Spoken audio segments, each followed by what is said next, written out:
I held my son's hand while the machines beeped their steady rhythm. Marcus was 4 years old, and his fingers were so small they barely wrapped around my thumb. The pediatric oncology ward at Children's Hospital of Philadelphia smelled like antiseptic and artificial hope, and I had memorized every crack in the ceiling tiles above his bed, every water stain that spread like silent tears across the acoustic panels. "Mama, can we go to the zoo when I get better?" Marcus whispered, his voice scratchy from the breathing tube they had removed that morning. His dark eyes, so like his father's, looked at me with trust I didn't deserve. Trust in a future I knew wouldn't come. "Absolutely, baby," I said, brushing his thin hair back from his forehead. The chemo had taken most of it, leaving only scattered patches that broke my heart every time I looked at him. "We'll go see the elephants, just like you wanted. And we'll get ice cream after. 2 scoops." Marcus smiled, and for a moment I could pretend that the cancer ravaging his tiny body was just a nightmare I would wake from. But the doctors had been clear during their last meeting with me, sitting in that small consultation room with the artificial plant in the corner and the box of tissues that never seemed to empty. Stage 4. Medulloblastoma. The brain tumor was aggressive, spreading faster than any treatment could contain it. The experimental protocol at Johns Hopkins had failed. The last-ditch immunotherapy had done nothing except make him sicker. Dr. Peterson, the oncologist who had become too familiar over these 8 months, had pulled me aside yesterday and told me what I already knew but refused to accept. "We're looking at weeks now, Jennifer. Maybe days." "I'm so sorry. We've done everything we can." My phone buzzed in my pocket, the vibration intrusive and unwelcome. I ignored it. Nothing mattered except this moment. This hand in mine. This precious child who had turned my world from black and white into brilliant color the moment he was born. The phone buzzed again and again, insistent and demanding. "You can check it, Mama," Marcus said, his voice tired. "I'm okay." I pulled out my phone, expecting messages from my supervisor at the University of Pennsylvania Medical Center, where I worked as a trauma nurse in the emergency department. Instead, I saw 23 messages from my sister, Rebecca. The first one made my stomach drop. "Jennifer, I know this is hard for you, but I really need you to be there for my engagement party. Derek finally proposed. I'm so excited I can barely breathe. This is the biggest day of my life!" I stared at the screen, my mind struggling to process the words. Rebecca knew Marcus was dying. She had visited exactly twice in the past 8 months, once when he was first diagnosed, staying for 30 minutes before complaining about hospital parking being impossible to find, and once more 3 months ago when she needed me to sign paperwork for our grandmother's estate. I scrolled through the other messages, each one more insistent than the last, each one more oblivious to the reality I was living. "Mom and Dad are flying in from Seattle for it. Everyone will be there. All the cousins, Aunt Martha, everyone. I'm thinking July 20th. Does that work for you? You've been so focused on Marcus. I know you need this distraction. It'll be good for you to celebrate something happy. The venue is amazing. Wait until you see it. It's this gorgeous estate in the Hamptons with ocean views. I need you to be my maid of honor, Jen. You're my sister. You have to be there." July 20th. I looked at my son, watched his chest rise and fall with effort that seemed to take all his strength. The doctors had given us until mid-July at best. The hospice coordinator had already started talking to me about end-of-life care, about making him comfortable, about what to expect in his final days. My sister wanted to celebrate her engagement during the time I would be burying my child. I did not respond. I put my phone away and sang Marcus's favorite song until he fell asleep. "You Are My Sunshine," which I had sung to him every night since he was born, and which now felt like a cruel joke because my sunshine was being stolen away. That evening, after the night nurses came to check Marcus's vitals and adjust his medication, I sat in the family waiting room and called Rebecca. She answered on the first ring, her voice bright and eager, bubbling with excitement that felt obscene in the context of my life. "Jen, did you see my messages? Isn't it incredible? Derek proposed at this amazing restaurant in Manhattan. He got down on one knee right in front of everyone. I cried so hard I couldn't even say yes at first. And the ring, oh my God, the ring is gorgeous. 2 carats, princess cut, platinum band. I've been showing everyone. Rebecca, I can't talk about party planning right now. Marcus is, I know, but you can't put your whole life on hold forever, Jen. This is a huge milestone for me and I need my sister there. You're my only sister. Who else is going to be my maid of honor? I closed my eyes, pressing my fingers against my temples where a headache was beginning to bloom. Rebecca had always been like this, spinning through life with a kind of willful obliviousness to anyone else's struggles. Everything was about her, always had been. When I got married to David 7 years ago, she had announced she was moving to New York City at my rehearsal dinner, dominating the entire evening with talk of her exciting new life. When I graduated from nursing school, she showed up late and spent the celebration dinner on her phone, texting with her then-boyfriend and barely acknowledging my achievement. What date were you thinking? I asked, even though I already knew, a sick feeling growing in my stomach. July 20th. It's perfect. Summer weather, everyone's available, and the venue had this one Saturday open. We grabbed it immediately. Mom and Dad are so excited.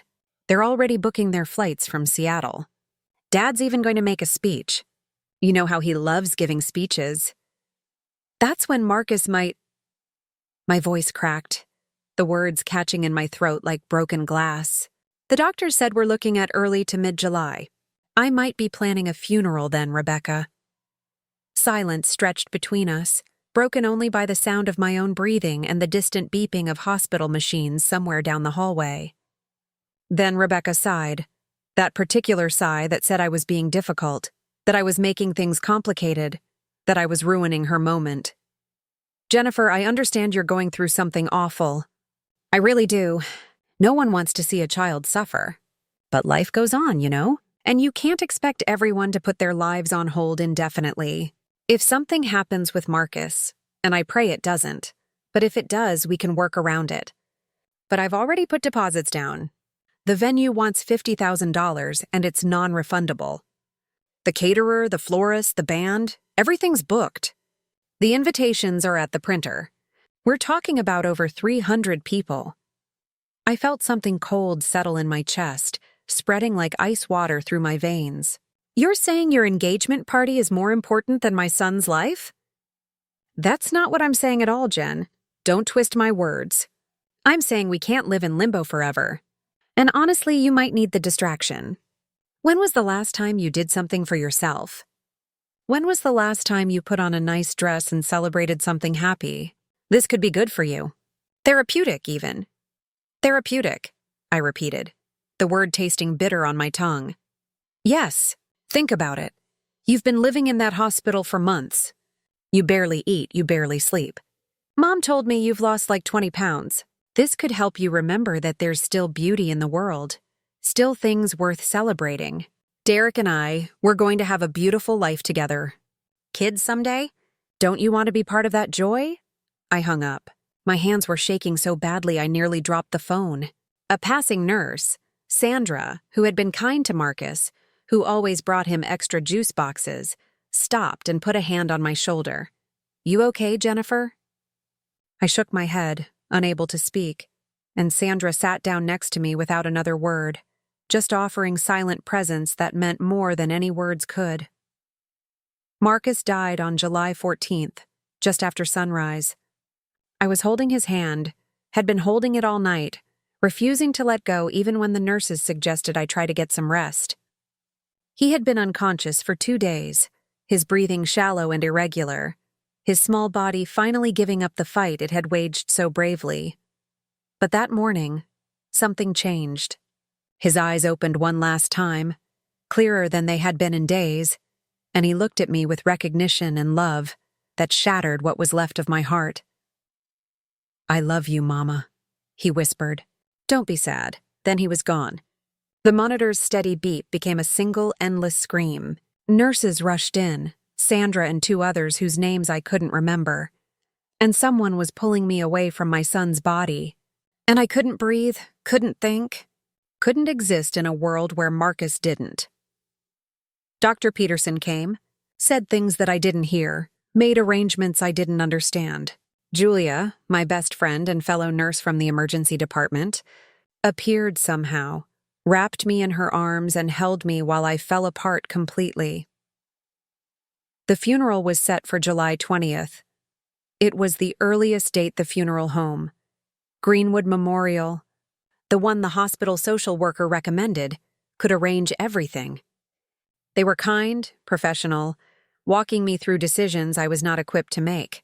Casket selection, burial plot, service details. Everything required choices I didn't have the capacity to make, but somehow I did it, moving through the motions in a numb haze. I called my parents that evening, my voice hollow and strange to my own ears. "The funeral is on the 20th, I said. "Marcus's funeral." My mother was quiet for a moment.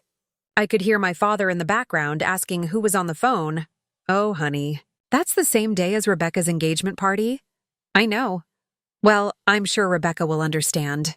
She'll reschedule." "This is more important."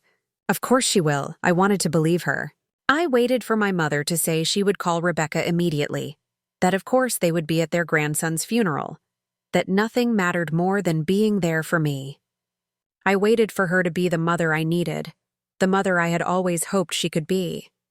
Instead, my mother said, "Let me talk to your father and Rebecca. We'll figure something out.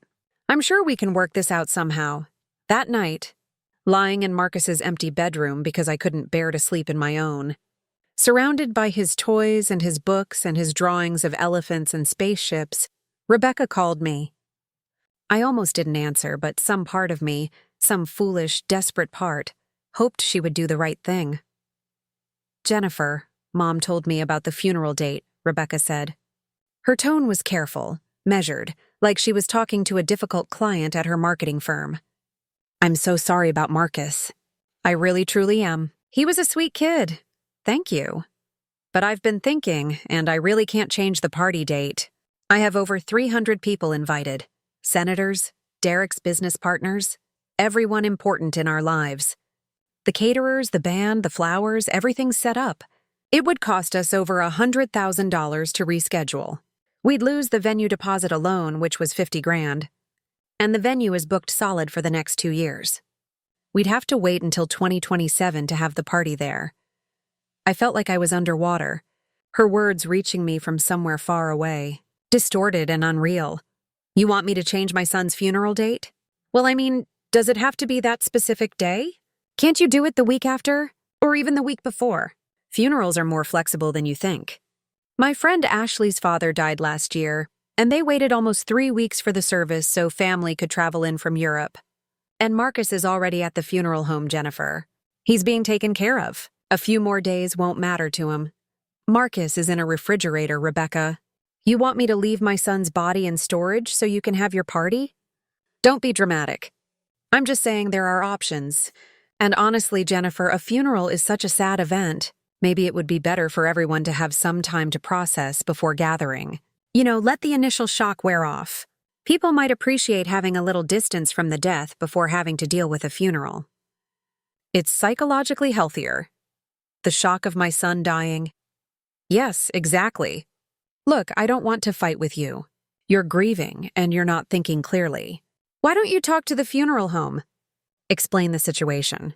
I'm sure they can accommodate you. They're in the business of being understanding. Accommodate me around your engagement party.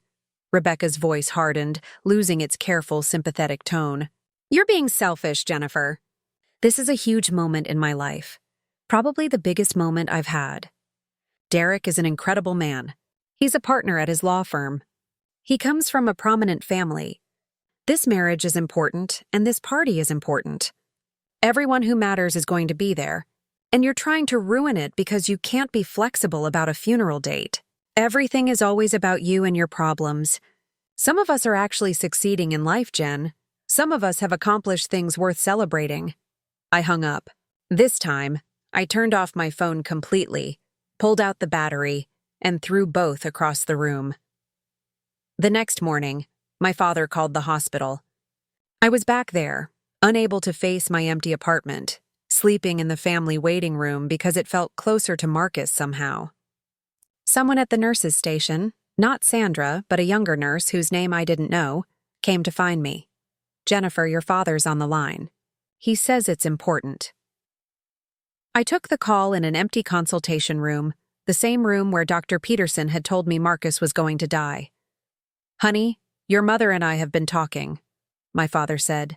His voice had that forced cheerfulness he used when delivering bad news. The same tone he'd used when telling me they were selling my childhood home, when telling me they were moving to Seattle, when telling me they couldn't help with Marcus's medical bills because they had their retirement to think about. "We think Rebecca has a point. It would be very expensive for her to change everything now. And you know how hard she's worked to get to this point in her life. Derek is a wonderful match for her, very successful, very stable. This marriage could really set her up for life. Maybe you could move the funeral. We could all be there if it was a different weekend. We could really support you properly. You're choosing Rebecca's party over Marcus's funeral. We're not choosing anything. We're trying to find a solution that works for everyone. This has been a difficult time for the whole family, not just you. Rebecca's been stressed about the wedding planning. And yes, it's an engagement party now, but there's a wedding to plan, and it's going to be huge. Your mother's been worried sick about everyone. I had to take time off work to deal with all this emotional turmoil. My blood pressure has been through the roof." "Emotional turmoil," I repeated flatly. "Your grandson died, Dad. And we're heartbroken. You know we are. We loved Marcus. But Marcus wouldn't want us to stop living, Jennifer. He'd want us to celebrate life, to move forward. Rebecca's engagement is about the future, about hope, about new beginnings. Maybe that's exactly what this family needs right now. Maybe that's what you need, to focus on something positive instead of dwelling on the loss." I looked out the window at the parking lot, watched people coming and going, living their normal lives, dealing with their normal problems. Somewhere out there, people were worried about traffic and what to have for dinner and whether they'd get that promotion. Somewhere out there, life was continuing as if my son hadn't just been erased from the world. "So you're going to her party," I said. It wasn't a question. My father hesitated. "We've already bought the plane tickets. First class, they were expensive. And Rebecca really needs us there. She's been planning this for months, ever since Derek proposed. She needs her parents at her engagement party. What would people think if we weren't there? How would that look?" "How would it look?" I repeated. "You know what I mean.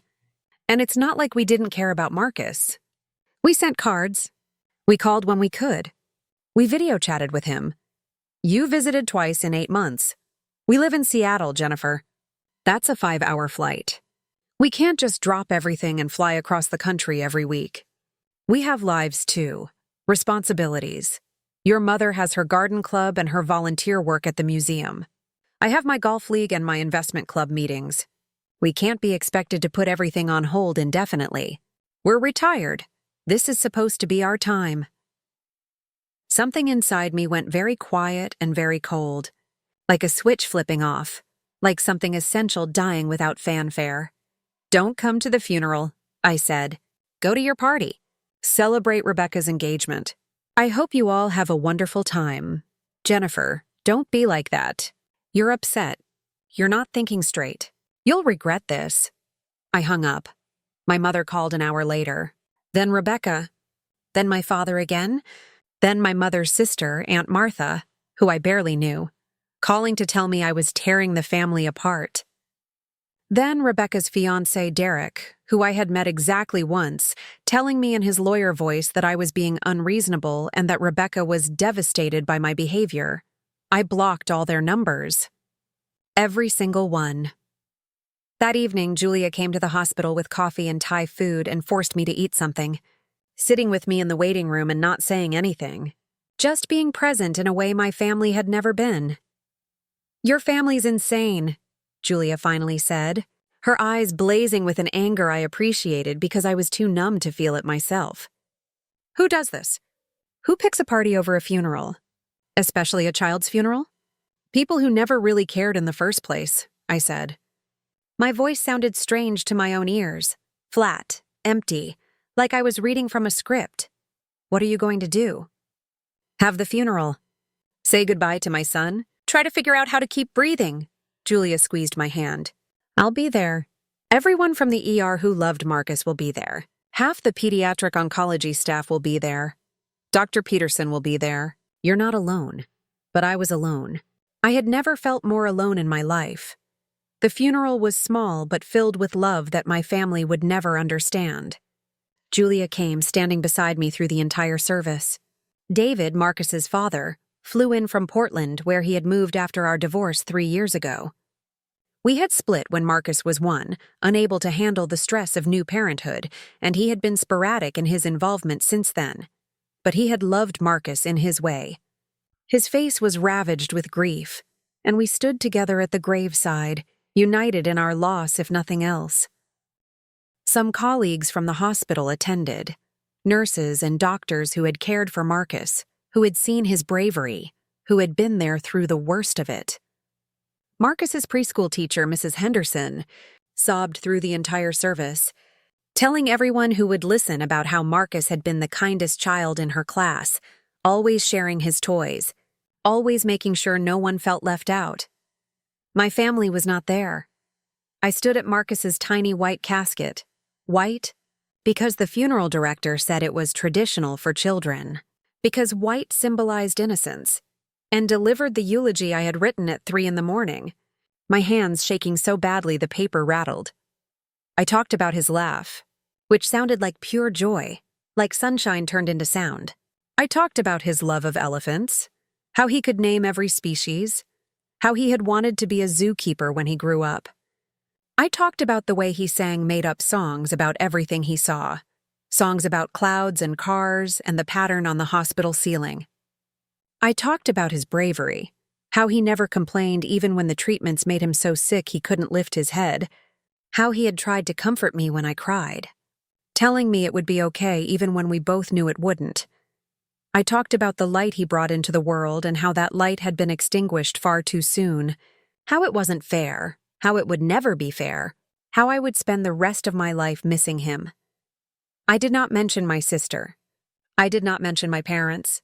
I did not mention that half the people who should have been there were instead drinking champagne at a venue in the Hamptons, celebrating an engagement and eating catered food and dancing to a live band.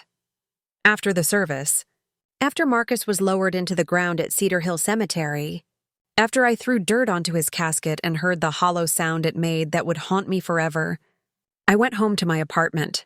It was full of Marcus's things, his toys, his clothes, his drawings covering the refrigerator with magnets shaped like letters and animals, his Batman action figure on the coffee table, his favorite blanket on the couch, his shoes by the door, tiny sneakers with Velcro straps because he hadn't learned to tie laces yet.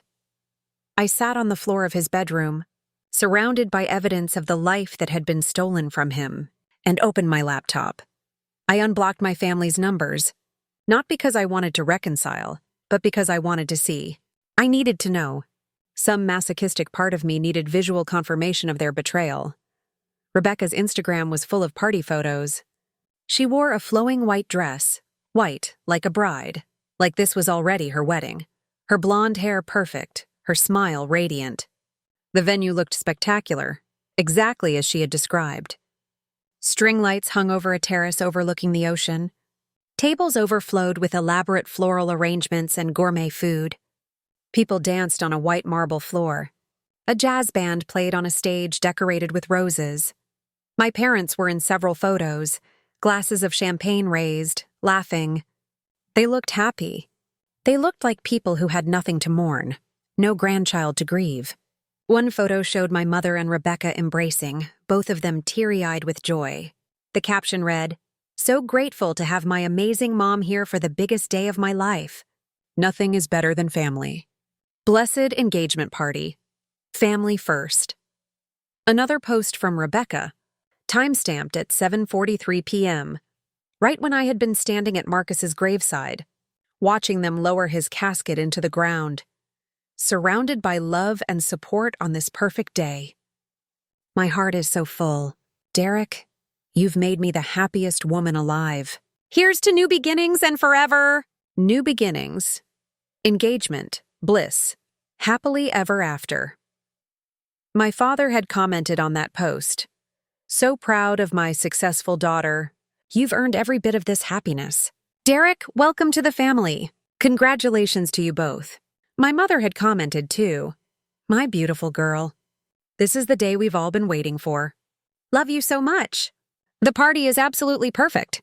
There were hundreds of other comments. Friends, relatives, colleagues, all celebrating, all congratulating, all completely unaware that on this same day, in this same city, a 4-year-old boy had been buried. I closed the laptop before I threw it through a window. The next week passed in a haze. I went through the motions, sorting through Marcus's things, dealing with medical bills, filling out death certificates and insurance paperwork. The bureaucracy of death was endless and exhausting. My mother called. I answered, curious to see what she would say, what possible justification she could offer. Jennifer, honey, I know you're upset with us, but we need to talk about this like adults. You can't just cut off your whole family because of one disagreement. That's not how families work.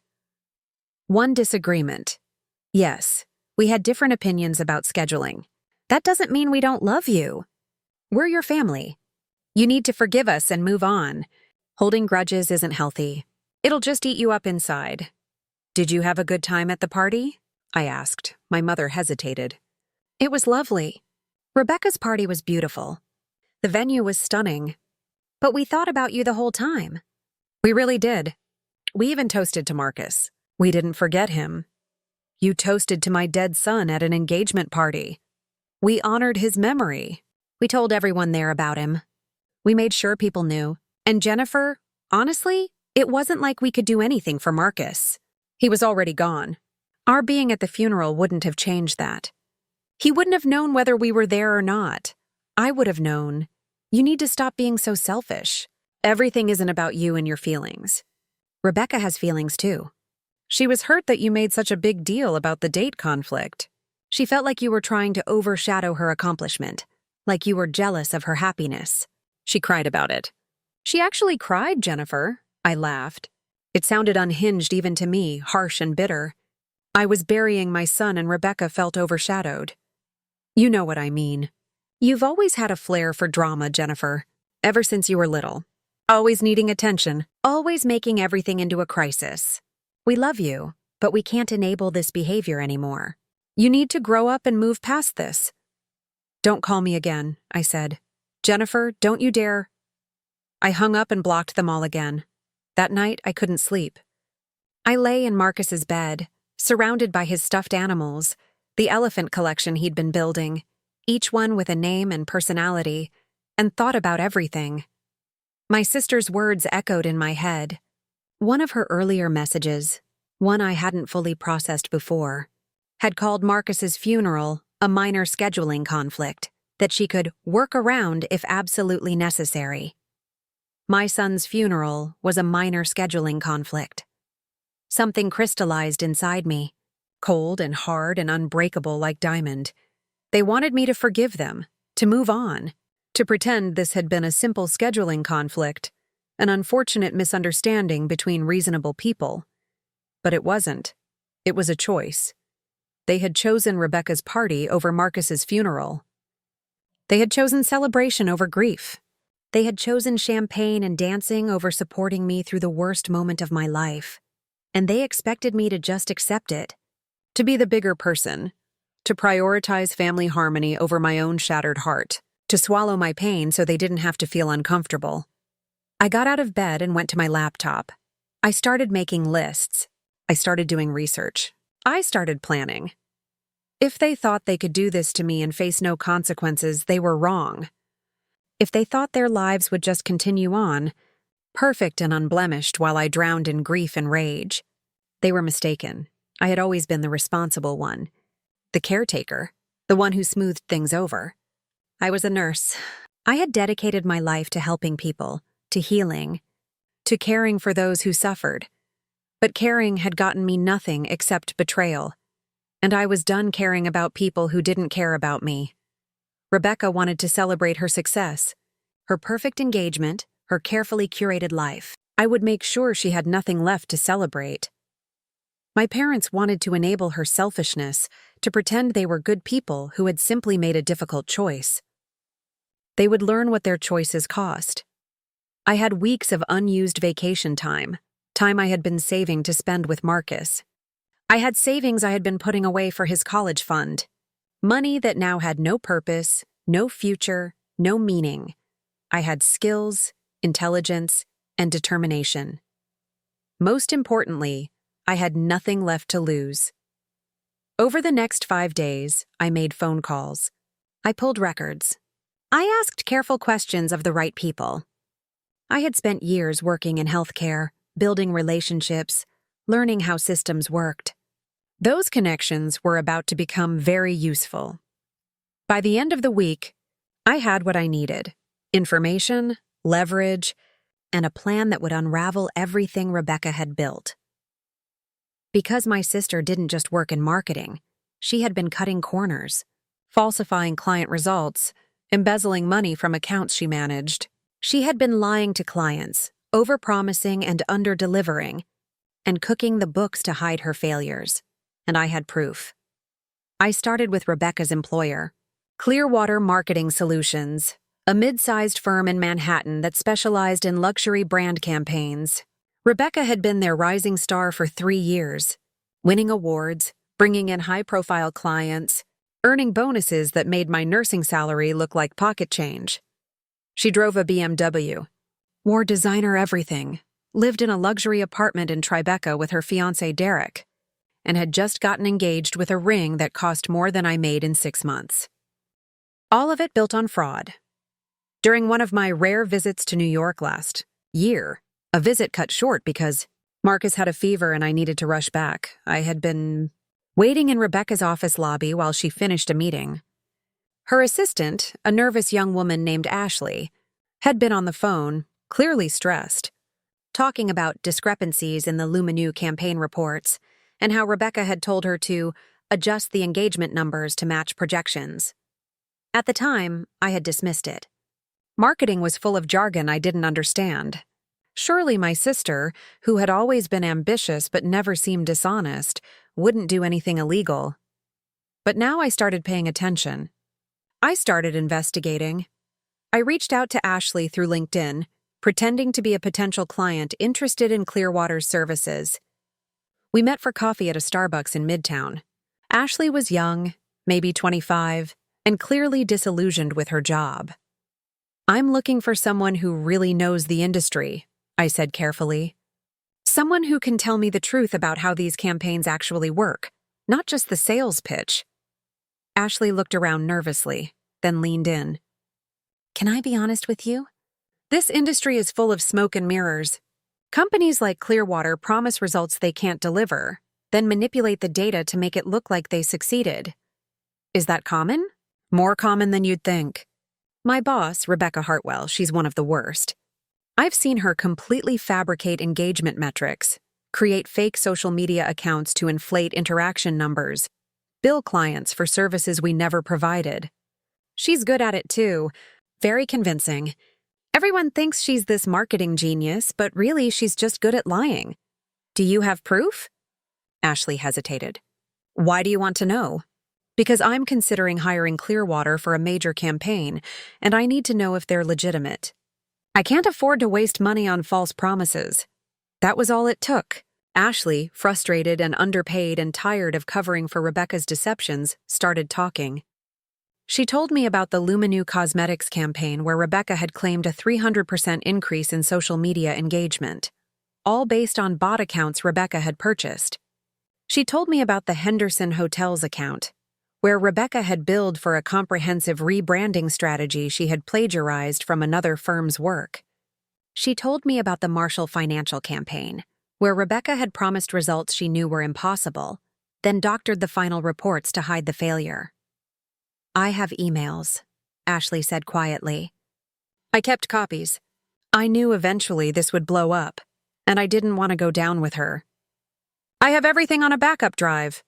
Would you be willing to share those emails with me?" Ashley looked at me carefully. "Who are you really?" "You're not a potential client. I'm her sister," I said, "and she destroyed my life. She chose a party over my son's funeral. She convinced our parents to abandon me when I needed them most. And I'm going to make sure she pays for it." Ashley nodded slowly. I'll send you everything I have. It's time someone held her accountable. 2 days later, I had a complete archive of Rebecca's fraudulent activities, falsified reports, fabricated metrics, plagiarized work, overbilling, client deception spanning 3 years. It was damning, comprehensive, and absolutely career-ending. I compiled everything into a detailed report, organizing it by client, by type of fraud, by date. I included documentation, email chains, before and after comparisons of reports showing exactly what Rebecca had changed. I made it impossible to deny, impossible to explain away. Then I contacted the New York State Attorney General's office. I also contacted a journalist named Michael Torres, who worked for the New York Times and had written extensively about corporate fraud and white-collar crime.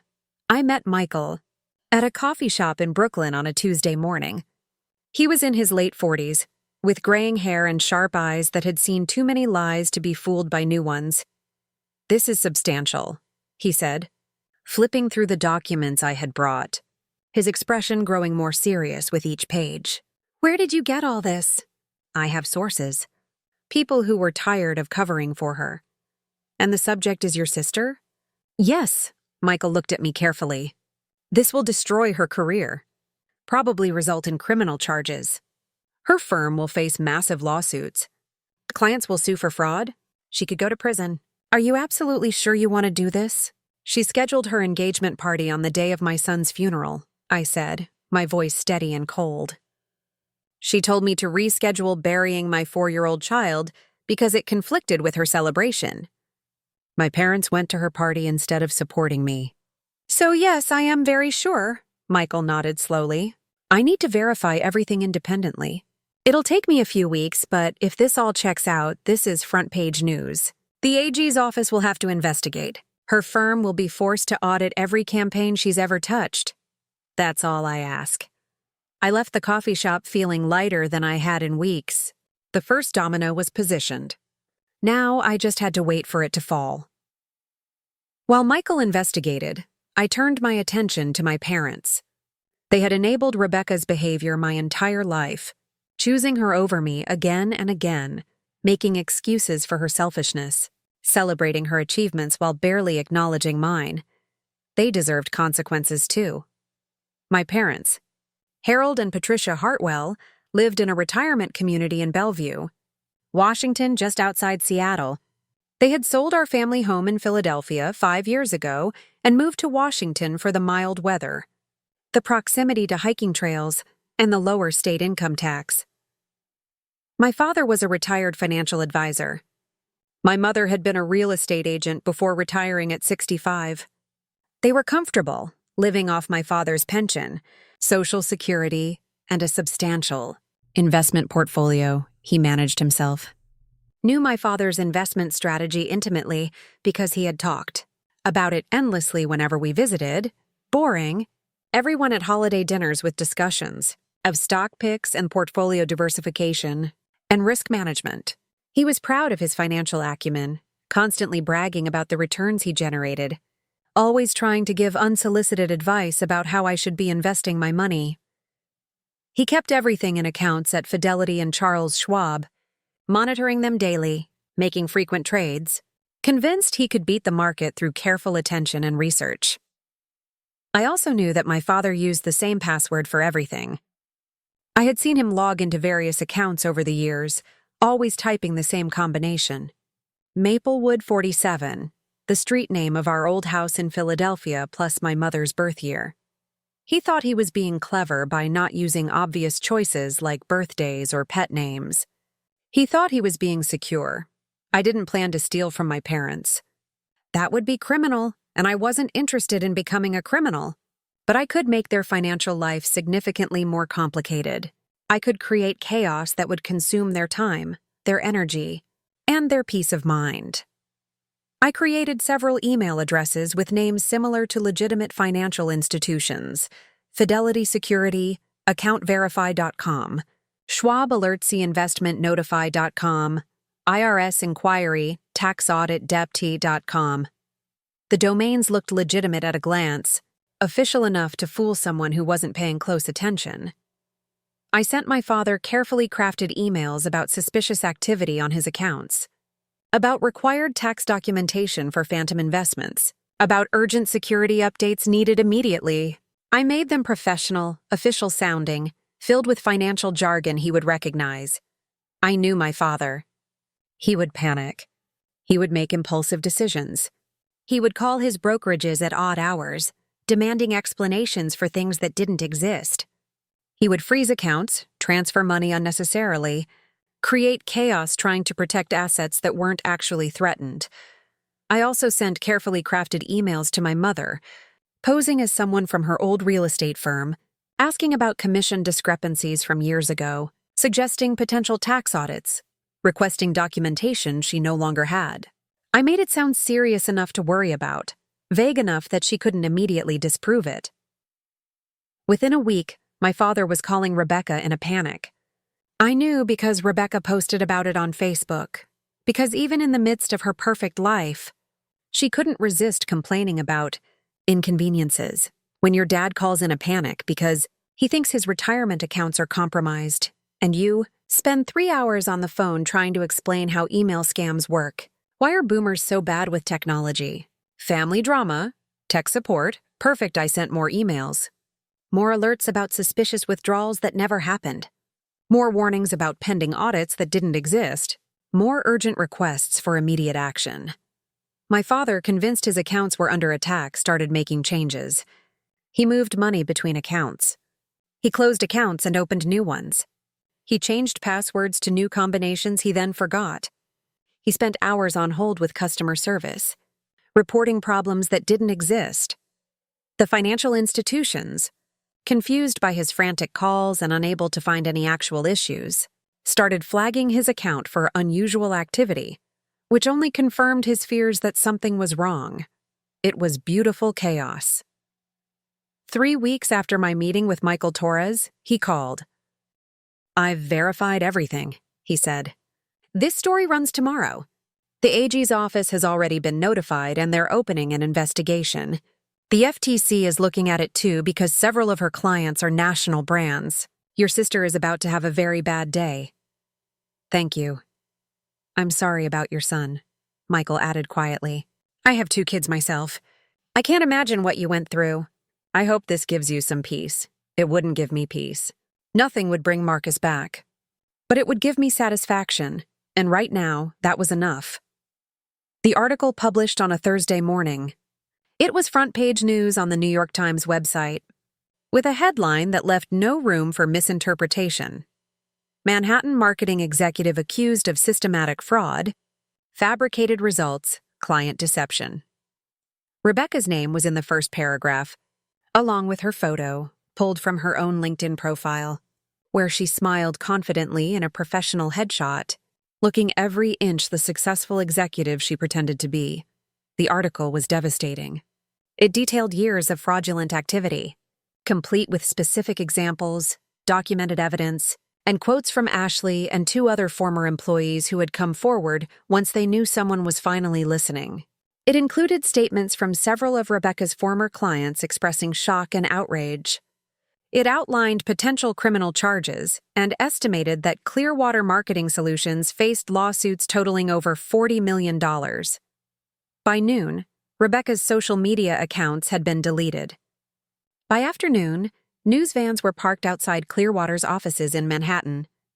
By evening, the company had issued a statement announcing Rebecca's immediate termination, suspension of Derek from his position as legal counsel, since he had reviewed and approved many of Rebecca's contracts, and full cooperation with all investigations. My phone rang continuously.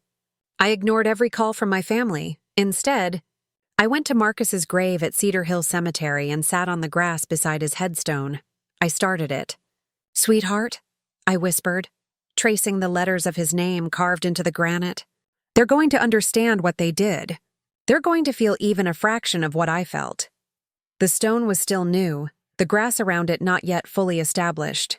Marcus's name was etched in simple, clear letters. Marcus David Chen. Beloved son, forever 4 years old. Forever in our hearts.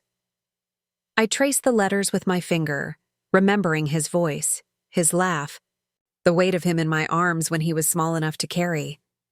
My phone buzzed with a text from an unknown number. It was Rebecca, clearly using someone else's phone since I had blocked her. How could you do this to me? I'm your sister. You've destroyed my life. I'm facing criminal charges. Mom and Dad are devastated. You're a monster. I hope you're happy. I hope ruining my life makes you feel better about Marcus dying. I deleted the message without responding. Let her scream into the void. That evening, Julia came over with takeout, Chinese food that I couldn't eat but appreciated anyway. She sat with me on the couch, not saying much, just being present. The story's everywhere, she finally said. Everyone at the hospital is talking about it. Some people are even saying you did the right thing. Good. Jennifer, are you okay? No, but I will be. Julia looked at me with concern, her dark eyes searching my face.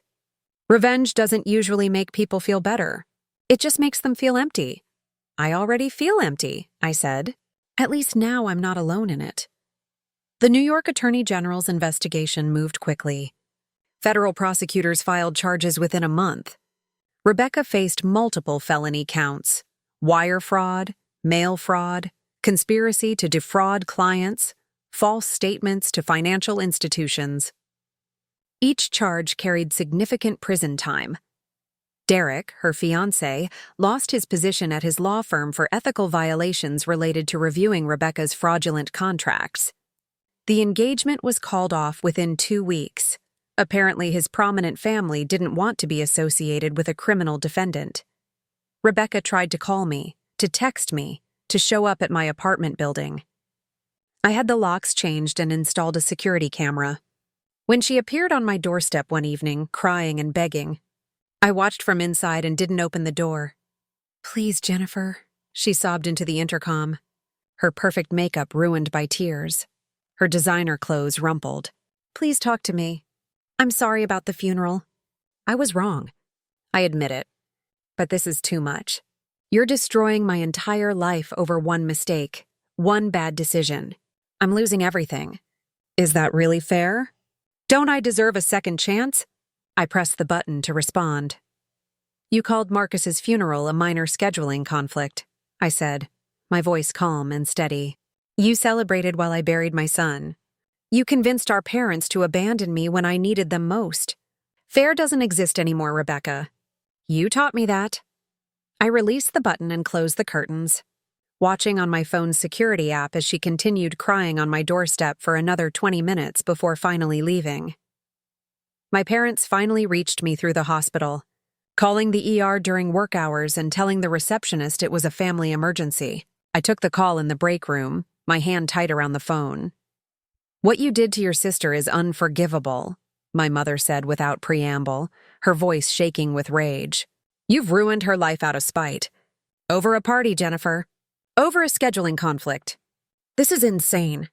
This is cruel. This isn't who you are. It wasn't about the party, I said. It was about what the party represented. You chose her happiness over my grief. You chose celebrating her engagement over supporting me through the worst moment of my life. We chose to be there for both our daughters. We couldn't be in two places at once. That doesn't make us monsters. That doesn't mean we didn't love Marcus. You could have been at the funeral, I said, my voice very calm. You could have told Rebecca to reschedule. You could have done anything except what you did. But you made your choice. Now live with it. And what Rebecca did with her job has nothing to do with us, my father interjected, his voice loud in the background. You can't punish us for her mistakes. I'm not punishing you for her mistakes. I'm punishing you for yours. Consider the financial chaos you've been experiencing a gift. A reminder that actions have consequences. Silence. Then my mother's voice turned cold. That was you. The emails, the account issues, all of it. You've been sabotaging your own father. I've been creating inconvenience for people who showed me no compassion when I needed it most. Seems proportional to me. You need help, my mother said. Professional help. This isn't normal behavior. This isn't healthy. You're having some kind of breakdown. Normal was watching my son die, I said. Normal was standing at his grave alone. Normal was seeing my family celebrate while I grieved. Normal was finding out that the people who were supposed to love me unconditionally would abandon me over a party invitation. I'm done with normal. I hung up. The next phase of my plan required patience. I waited 3 months, letting Rebecca's legal troubles mount. Her bail was set at $500,000. She had to liquidate her retirement accounts, sell her car, borrow money from friends, and still needed help from my parents to make bail. Her legal fees were astronomical. Every lawyer she consulted quoted her at least $300,000 to mount a defense, and none of them seemed optimistic about her chances. She was radioactive in the marketing industry, unable to find work even in unrelated fields. Her carefully curated LinkedIn profile, once full of recommendations and connections, was now deleted. My parents had to help her financially. I knew they would. They had always rescued Rebecca, always smoothed over her problems, always enabled her worst tendencies. I watched from a distance as they liquidated investments to pay her lawyers, as they took out a reverse mortgage on their retirement condo to cover her bail, as they went into debt defending their golden child. Then I contacted several news outlets with a different angle on the story.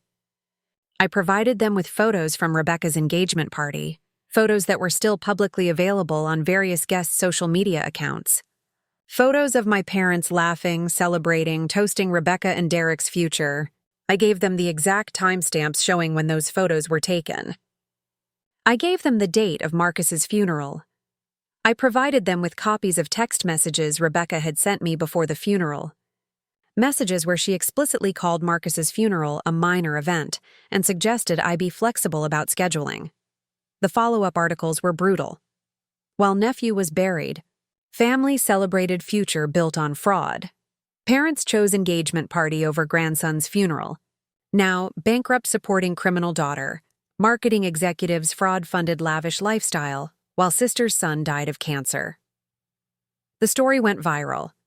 Social media erupted with outrage. Twitter threads dissected every detail of Rebecca's selfishness and my parents' cruelty. Facebook groups formed to discuss the story. TikTok users made videos expressing disgust. People who had never met my family sent them hate messages, left negative reviews for my father's old financial advisory business, contacted my mother's former real estate firm to complain about her character, my parents' retirement. Community received so many complaints that the Homeowners Association held an emergency meeting about whether to take action against them. Their neighbors, who had been friendly before, now avoided them. Strangers recognized them in grocery stores and confronted them. My parents' retirement community received so many complaints that the Homeowners Association held an emergency meeting about whether to take action against them. Their neighbors, who had been friendly before, now avoided them. Strangers recognized them in grocery stores and confronted them. The court of public opinion was vicious and unforgiving. My mother called from yet another number. Apparently, she was going through burner phones, buying prepaid cells just to try to reach me. "Are you happy now?" she screamed, her voice ragged and broken. "Are you satisfied? We've lost everything. Our savings, our reputation, our peace of mind. Strangers spit at us. We've gotten death threats. We can't go anywhere without being recognized and harassed. Your father had a heart attack from the stress. He's in the hospital right now, in cardiac ICU. Does that make you feel better? Is his suffering enough for you?" "Is he going to die?" I asked calmly. "What? Is my father going to die? Because if he is, I should probably know so I can schedule accordingly. I'd hate to have any conflicts with my plans. I wouldn't want to miss anything important." My mother made a sound like a wounded animal, a kind of keening wail. "How did you become this person? What happened to my daughter?" "You made me this person," I said. "You taught me that family means nothing, that love is conditional, that some celebrations matter more than other people's grief, that my pain is less important than Rebecca's happiness. I learned from the best. Marcus wouldn't want this. He was a sweet child. He'd be horrified by what you're doing." The mention of my son's name in my mother's mouth made me see red, made my vision narrow and my hands shake. "Don't you dare talk about Marcus," I said, my voice dropping to something cold and dangerous. You have no right to his memory. You abandoned him. You chose a party over his funeral. You erased him from your life because acknowledging his death would have been inconvenient. He stopped being your grandson the moment you made that choice. We loved Marcus. We did. We couldn't. You loved the idea of Marcus. The perfect grandson you could post about on Facebook. The cute kid you could show off during video calls. But you never loved the reality of Marcus, the sick child who needed actual support, actual presence, actual sacrifice. That was too inconvenient for you. That interfered with your retirement plans and your golf games and your comfortable life. That's not true. That's not fair. It's completely true. You visited him twice in 8 months while he was dying. Twice. You couldn't be bothered to fly out more than that because it would interfere with your social calendar. So don't pretend you loved him. Don't pretend you're anything other than selfish people who only care about appearances and convenience. My mother was crying now. Harsh, ugly sobs. We're your parents. We made mistakes, but we tried our best. We don't deserve this. We don't deserve to have our lives destroyed. We're in our 70s, Jennifer. We're old. We can't recover from this. I was your daughter, I said. I made no mistakes except loving you, except believing that family meant something, except trusting that you would be there when I needed you most. I didn't deserve what you did to me either. But life isn't fair, Mother. You taught me that lesson very well. I hung up and blocked that number too. 4 months after the initial article, Rebecca's trial began. The evidence was overwhelming. Thousands of pages of falsified documents, email chains showing deliberate deception, testimony from former clients and employees. Her lawyers tried to negotiate, but the prosecutors weren't interested in being generous. She took a plea deal, 6 years in federal prison, full restitution to defrauded clients, an amount totaling over $8 million she didn't have, permanent ban from working in marketing or any client-facing role, and supervised probation for 5 years after release. Her sentencing hearing was public. I attended, sitting in the back of the courtroom, wearing a simple black dress that I had worn to Marcus's funeral. Rebecca saw me. Our eyes met across the room, and I watched as her face crumpled, as tears streamed down her cheeks, as she mouthed the word "please" at me. I stared back at her, my expression blank, and said nothing. The judge asked if she had anything to say before sentencing. Rebecca stood, her designer clothes replaced with a plain gray suit, her perfect hair pulled back in a simple ponytail, all traces of her former glamour gone. I take full responsibility for my actions, she said, her voice shaking. I made terrible choices. I hurt people, my clients, my coworkers, everyone who trusted me. I violated that trust, and I deserve to be punished. She paused, then looked directly at me. But I want the court to know that my own sister orchestrated my downfall, not out of concern for my clients or justice for victims, but out of pure revenge over a family disagreement. She deliberately destroyed my life to punish me for attending my engagement party instead of her son's funeral.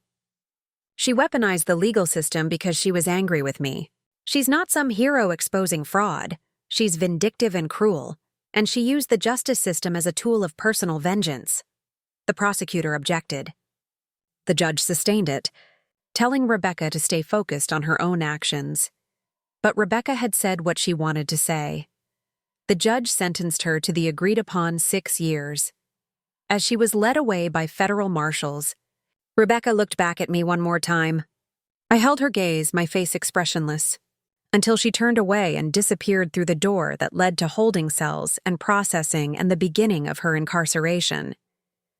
My parents tried one final time to reach me. They came to Philadelphia, showed up at the hospital where I worked, waiting in the ER lobby until security called me down. They looked terrible. My father had lost at least 30 pounds, his face gray and haggard, his hands trembling slightly. My mother's hair had gone completely white, and she seemed to have aged 20 years in 6 months. We're leaving Washington, my father said without preamble. We can't afford to stay. We've sold the condo at a significant loss. The market wasn't good, and we needed to sell quickly. We're moving to a small rental in Tulsa, near your Aunt Martha. We wanted to see you before we left. We wanted to try one more time. Okay, I said. Okay? That's all you have to say? What do you want me to say, Dad? I want you to tell us we can fix this. That we're still a family. That there's a way forward. I want you to show some compassion, some forgiveness.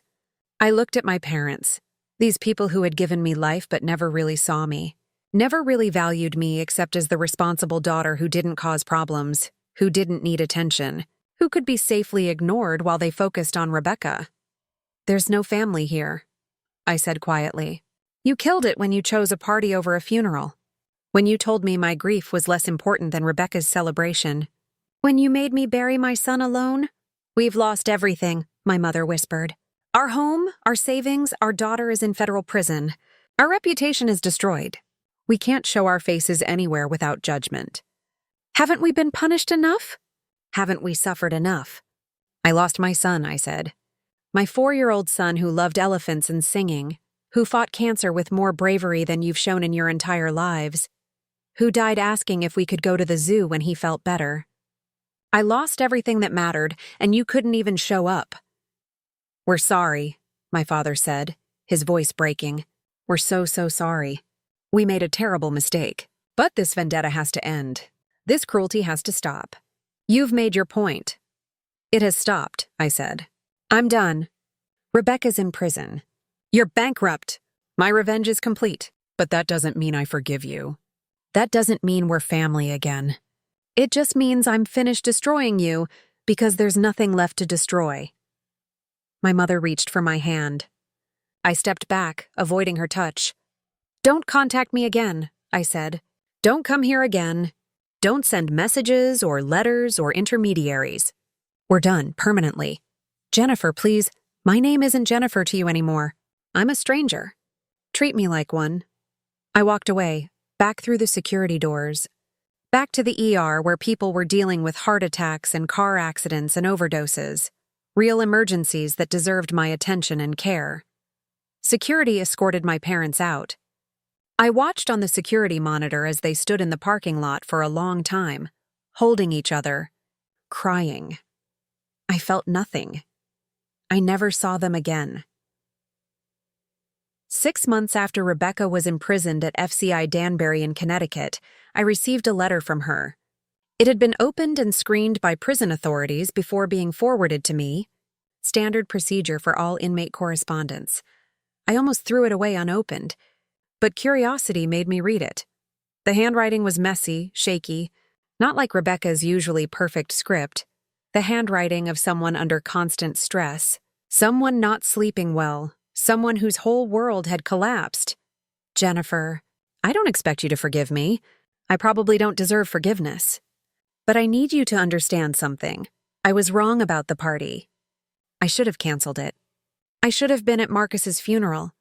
I was selfish and horrible, and I've had a lot of time to think about that in here. Every single day I think about it, but what you did went beyond justice. You didn't just expose my crimes, and yes, I committed crimes, I admit that. You orchestrated my complete destruction. You ruined Mom and Dad financially. You turned the entire world against us. You weaponized my mistakes to serve your need for revenge. I'm in prison because I deserve to be here. I did wrong things, hurt people, broke the law. But you put me here not because you cared about my victims, but because you wanted me to suffer. And I am suffering, Jennifer, every single day. I've lost my career, my freedom, my fiancé, my friends, my family, my future. I've lost everything. I sleep in a cell with 2 other women. I work in the prison laundry for 12 cents an hour. I eat terrible food. I live in fear. I've been assaulted twice. I have 6 more years of this. I hope it was worth it.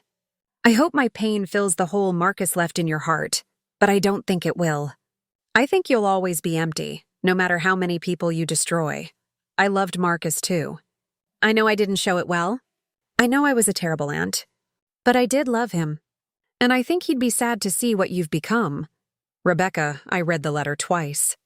Slowly, letting the words sink in. Then I burned it in my kitchen sink, watching the paper curl and blacken, watching the smoke rise, and I washed the ashes down the drain. A year after Marcus died, I stood at his grave on a Sunday morning. The grass had filled in completely now. Flowers grew around the headstone. I had planted them myself, had come every week to water them, to pull weeds, to keep his resting place beautiful. The cemetery was quiet, except for birds singing in the trees and the distant sound of traffic on the highway. I did what I set out to do, I told him, speaking aloud because it felt less lonely than thinking the words. Rebecca's in prison. Mom and Dad lost everything. Everyone knows what they did to us. Everyone knows they chose a party over your funeral. The wind rustled through the leaves overhead, warm with summer coming. Vanessa, Rebecca, she said you'd be sad about what I became. Maybe she's right. Maybe you would be disappointed in me. You were always so sweet, so forgiving. Even when you were sick, you never wanted anyone else to hurt. I sat down on the grass, leaning against the headstone, feeling the cool granite against my back. But I needed them to understand. I needed them to hurt the way I hurt. I needed them to feel even a fraction of what I felt when I stood here alone, when I buried you without anyone from my family there to support me. A woman walked past with a small child, a little boy about Marcus's age, maybe 5 years old. The child was laughing, running ahead of his mother, full of life and energy and joy. I watched them until they disappeared behind a mausoleum, and the ache in my chest threatened to split me open. I miss you so much, I whispered. Every single day, every single moment. Nothing makes it better. Not revenge, not justice, not anything. You're just gone. And I'm still here. And I don't know how to live in a world without you. I stayed until the sun was high overhead, talking to a headstone, pretending my son could hear me, pretending that somehow these one-sided conversations mattered. When I finally left the cemetery, I drove to the grief support group meeting I had been attending for the past 8 months. It met in a church basement every Sunday afternoon, a gathering of parents who had lost children, the worst club in the world, the one no one wanted to join but desperately needed. I had resisted going for a long time, convinced that nothing could help, that I was beyond comfort, that my grief was too sharp and too specific to be understood by strangers. But Julia had insisted. She had driven me to the first meeting, sat with me through it, held my hand when I cried. The group facilitator was a woman named Dr. Patricia Reynolds, a psychologist who had lost her teenage son to leukemia 15 years earlier. She had kind eyes and a gentle manner, and she never pushed anyone to share before they were ready. I had not spoken during meetings for the first 3 months. I just sat and listened to other parents talk about their grief, their guilt, their desperate attempts to find meaning in losses that had no meaning. Eventually, slowly, I started talking. I told them about Marcus, about the cancer, about his bravery, about how he died. I didn't tell them about the revenge. That was separate. Private, something I carried alone. Today, Dr. Reynolds asked how everyone was managing with the approaching first anniversary of their losses. Several people in the group were facing that milestone, that terrible marker that meant a full year had passed without their child, a full year of surviving what felt unsurvivable. I'm dreading it, admitted Robert, a father who had lost his teenage daughter in a car accident caused by a drunk driver. Last year, I couldn't even look at her pictures. This year, I don't know if I can get out of bed that day. I'm trying to plan something meaningful, said Margaret, whose infant son had died of SIDS. Maybe releasing balloons or planting a tree. Something to honor him. But everything feels wrong. Like any tribute I could offer is inadequate. The conversation continued around the circle. When it reached me, I hesitated. I don't have family anymore, I said finally. My parents and sister aren't in my life, so the anniversary will just be me. That's easier in some ways. No one to disappoint, no one to perform grief for, but harder in others. Just me in the absence, Dr. Reynolds nodded. Grief often reshapes our relationships. Some connections deepen, others break under the strain. Sometimes the breaking is necessary. These ones needed to break, I said. They were already broken. I just finally saw it clearly. After the meeting, a woman named Diane approached me. She had lost her daughter to brain cancer 3 years earlier, and we had spoken a few times before, recognizing something similar in each other's grief. I heard about your sister, she said quietly. The fraud case. I saw your name mentioned in one of the follow-up articles. I put two and two together. My stomach tightened. Yes? I don't judge you for it, Diane said. I want you to know that. I understand the need to make people accountable, to make them see what they did. When my daughter died, my mother-in-law told me it was God's plan, and I should be grateful for the time I had. I didn't speak to her for 2 years. I get it. Thank you. Diane squeezed my arm gently.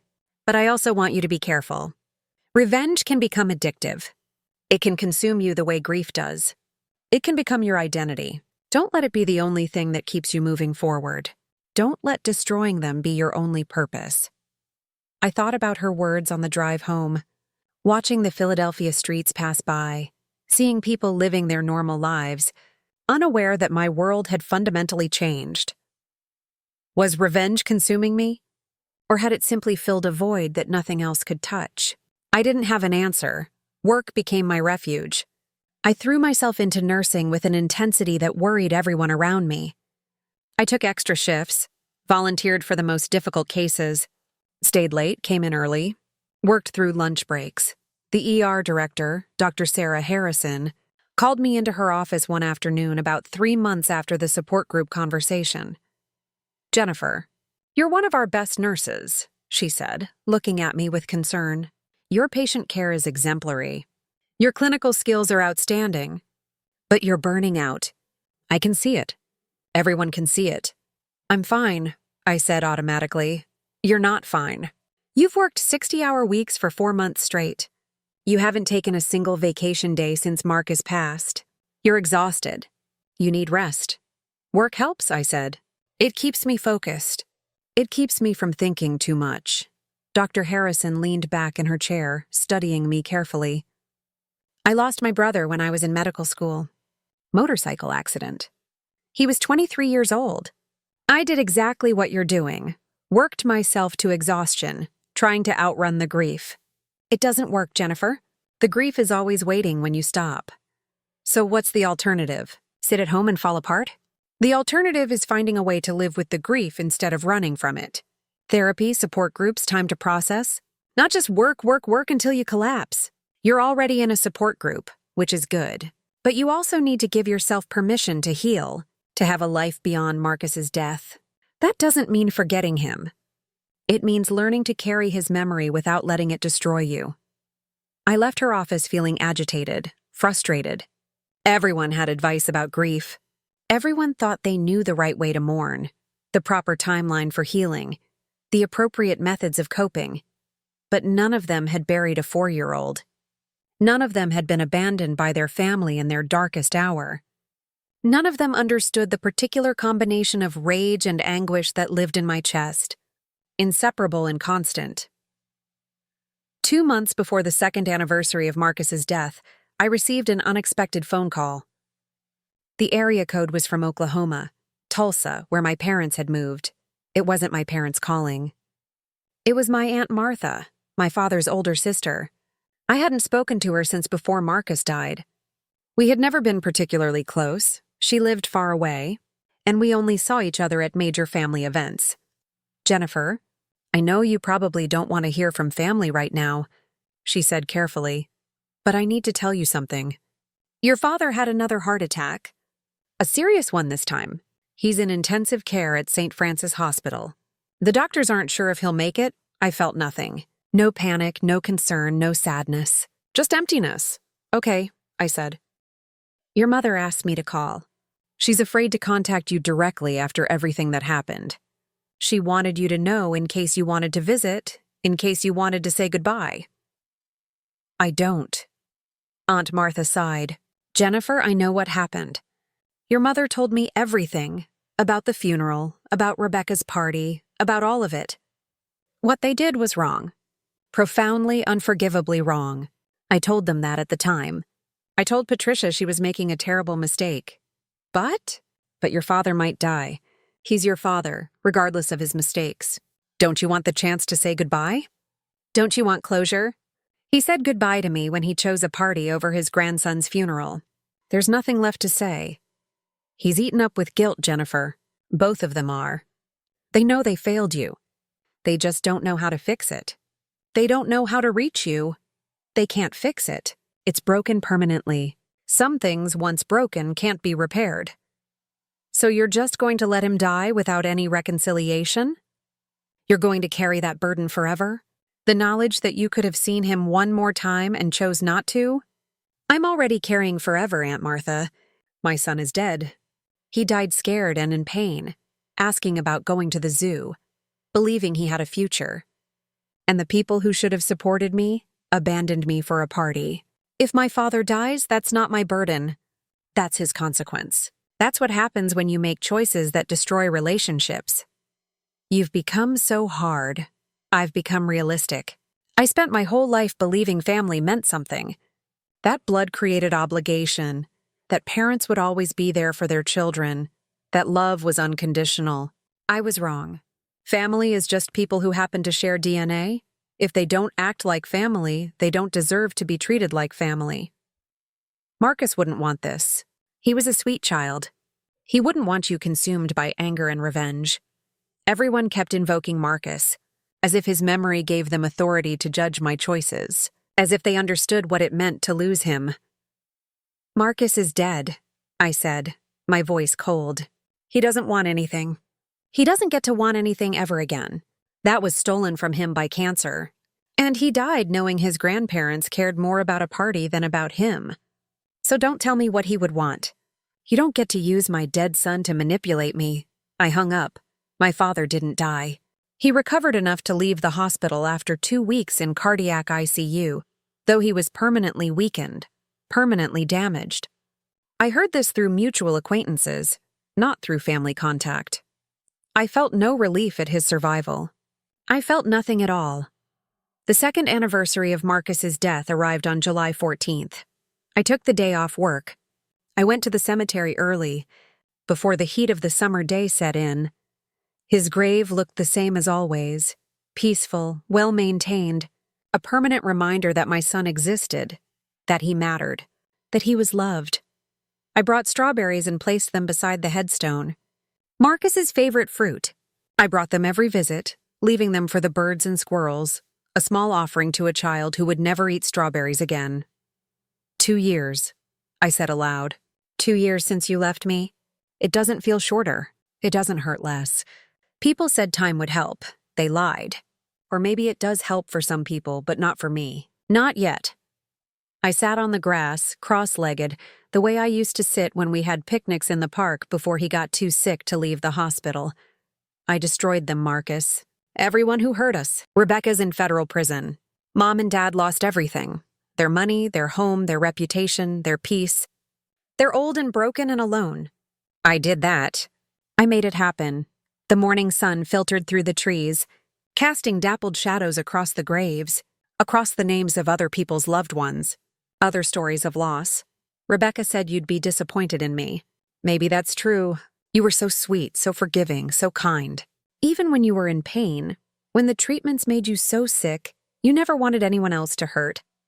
You cried when we read books where characters were mean to each other. I traced his name on the headstone again, the ritual I performed every visit, my fingers knowing every curve of every letter.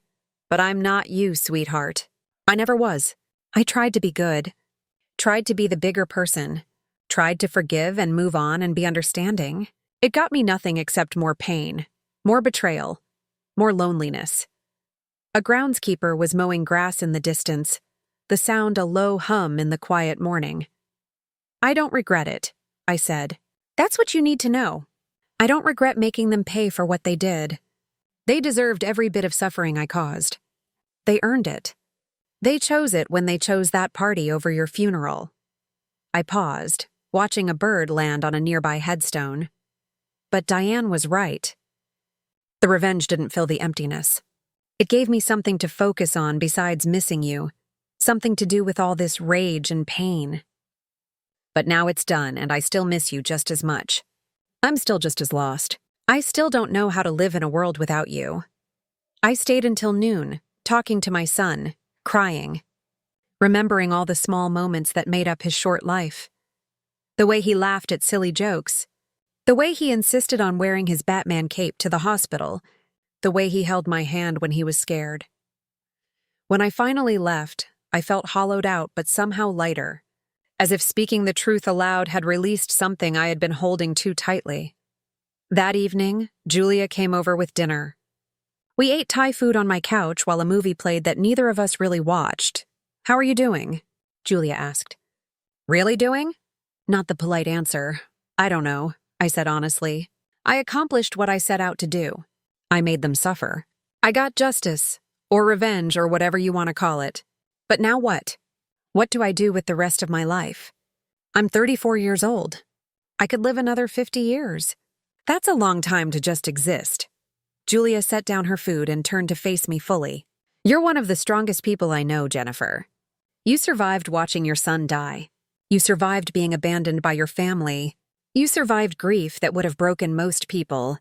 You can survive this too, this feeling of emptiness, of purposelessness. What if I don't want to just survive? What if I want to actually live but I've forgotten how?" Then you learn again. One day at a time, one choice at a time. You start small. You find tiny things that give you purpose, that make you feel something other than pain. We sat in silence for a while, the weight of loss and possibility hanging between us. "Do you think I'm a terrible person?" I asked, "for what I did to them?" Julia considered carefully before answering. "I think you're a person who was hurt beyond measure and struck back. I think you made choices I might not have made. But I also think they earned what happened to them. They chose cruelty when you needed compassion. They're facing consequences now. Consequences they chose. Rebecca said I weaponized the legal system for revenge. You exposed legitimate crimes. Yes, your motivation was personal. But the crimes were real. The victims were real. The fraud was real. Maybe you only pursued it because you wanted to hurt her. But the outcome was justice. Does the motivation negate the justice?" I didn't have an answer. 3 months after the second anniversary, I made a decision.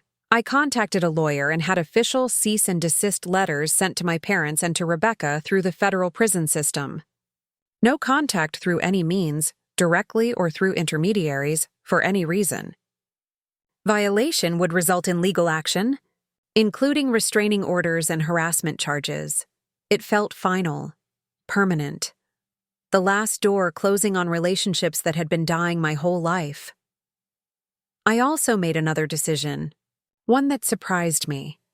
I started volunteering with a pediatric cancer support organization, the same one that had helped me navigate Marcus's illness. I worked with families who were walking the same nightmare path I had survived, helping them understand medical jargon, navigate hospital bureaucracy, find resources they didn't know existed. It was hard. Every child I met reminded me of Marcus. Every desperate parent reflected my own past desperation, my own fear and helplessness. But it also felt meaningful in a way revenge never had. It felt like I was creating something instead of just destroying things. It felt like Marcus's suffering, his bravery, his short life could somehow help others. One evening, I sat with a mother whose 6-year-old daughter was in end-stage leukemia. She was young, maybe 27, and completely overwhelmed. "I don't know how to do this," she whispered, tears streaming down her face. "How do I watch my child die? How do I survive it?" I thought about Marcus, about the past 2 years, about everything I had done and everything I had lost. "You do it one moment at a time," I said. "You be there. You hold her hand. You tell her you love her. You make every second count. You give her permission to stop fighting if she's tired. You let her know it's okay to let go." "And after? How do you survive after?" I looked at this young mother, at her terror and her heartbreak, and I told her the truth. You survive by choosing to. Every day you wake up and you choose to keep breathing. Some days that's all you can do. Other days you can do more. You find ways to honor their memory. You find purpose in the grief. But it starts with the choice to keep going. Does it get easier? No, I said honestly. It gets different. The grief changes shape. The pain becomes familiar instead of shocking.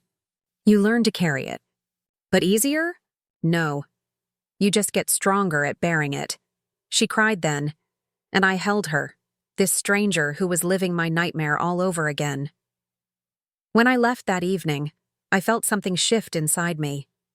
Not healing exactly, but maybe the first whisper of purpose beyond pain, the first hint that life after Marcus could be about more than just revenge and emptiness. The months continued. Vanessa, Rebecca, remained in federal prison, her appeals denied, her sentence being served day by day. My parents stayed in Oklahoma, aging and isolated. I heard through the family grapevine that they had tried reaching out to other relatives, attempting to explain their side of the story, seeking sympathy and support. They found little of either. The court of public opinion had ruled against them, and that verdict was permanent. I learned that Rebecca's engagement to Derek had officially ended with a formal letter from his lawyer. I learned that my parents had declared bankruptcy after the reverse mortgage on their condo became unmanageable. I learned that the weight of their choices had crushed them as thoroughly as I had intended. I waited to feel triumphant. I never did. What I felt instead was tired. Tired of anger. Tired of pain. Tired of living in the past. Marcus was gone. My family was gone. The revenge was complete.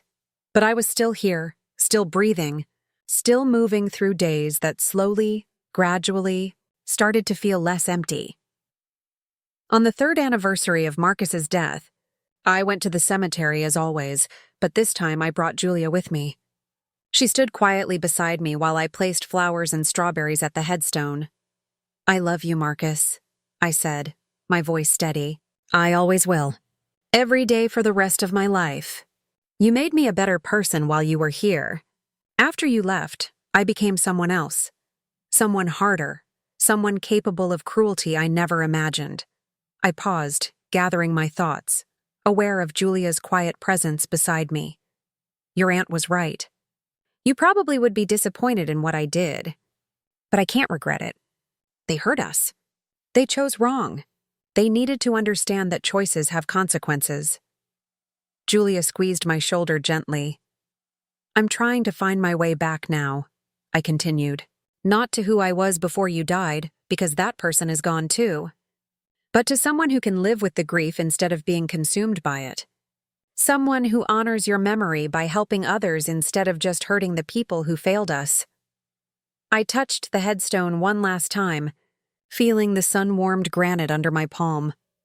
"I hope wherever you are, you're happy. I hope you're running through zoos looking at elephants. I hope you're eating strawberries and singing your made-up songs. I hope you know how much you were loved. How much you're still loved." Julia and I left the cemetery together. We went to lunch at a small cafe in Center City, and for the first time in 3 years, I talked about Marcus without crying. I told Julia stories about his laugh, his strange observations about the world, his fearless imagination, the way he made friends with everyone he met. "He sounds like he was amazing," Julia said. "He was," I replied. "He really was." That evening, I received one final message, forwarded through my lawyer as required by the cease and desist order. It was from my mother, sent through official legal channels. "Jennifer, I know you never want to hear from us again. I'm respecting that. This is the last time I'll try to reach you. I just need you to know that we're sorry. Truly, deeply sorry. We failed you in the worst possible way. We chose wrong and we've paid for it. We've lost everything that mattered. Our daughter is in prison. Our grandson is dead. We're estranged from you. We're alone, broke, and broken. You got your revenge. I hope it brought you peace. I hope Marcus is proud of what you became. I'll always love you, even if you can't love us anymore. Mom." I read it once, sitting at my kitchen table, looking at the words this woman who gave birth to me had written. Then I deleted it. Rebecca served 4 years before being released on parole for good behavior.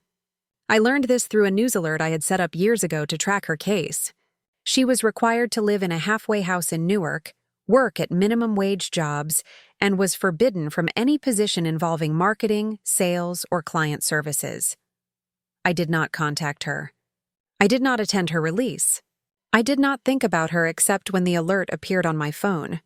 She was a stranger to me now, connected only by shared DNA and shared history that meant nothing anymore.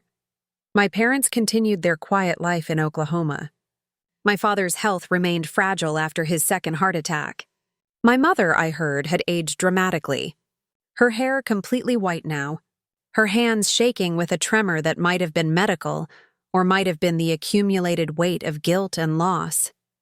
They had lost their golden child to prison and their other daughter to justified rage. They had lost their comfortable retirement to legal fees and bankruptcy. They had lost their reputation, their community, their peace. The consequences I had orchestrated had played out exactly as I intended. They suffered. They understood. They paid for choosing a party over a funeral, for valuing celebration over grief, for abandoning me when I needed them most. And yet, as I sat in my apartment on a quiet Wednesday evening, exactly 4 years after Marcus died, I realized something important. The revenge had been necessary. It had been earned. It had been just. But it had not healed me. It had not brought Marcus back. It had not filled the void his death created. What had started to heal me, slowly, painfully, incompletely, was choosing to move forward. Choosing to help other families facing what I had faced. Choosing to find purpose in the grief instead of drowning in it. Choosing to honor Marcus's memory by being someone who created light instead of just distributing darkness. I walked to the mantel and picked up my favorite photo of Marcus, the one from his 4th birthday, 2 months before his diagnosis. He was laughing, his face covered in chocolate cake, his eyes bright with pure joy. "I walked away from them forever, sweetheart," I whispered to the photo. They heard us, and I made sure they understood what that meant. The revenge taught me that sometimes the people who should love us most are capable of the deepest betrayal. I set the photo down carefully. But it also taught me that I'm stronger than I ever knew, strong enough to survive losing you, strong enough to destroy the people who failed us. And maybe strong enough to build something meaningful from the wreckage. Outside my window, Philadelphia continued its endless rhythm. People lived their lives unaware of my story, untouched by my grief or my rage. The world kept turning, indifferent to loss, indifferent to revenge, indifferent to everything except its own momentum. And I kept turning with it, carrying Marcus's memory, carrying the weight of what I had done, carrying the possibility that someday, not today, maybe not tomorrow, but someday, the burden might feel less like punishment and more like a different kind of strength.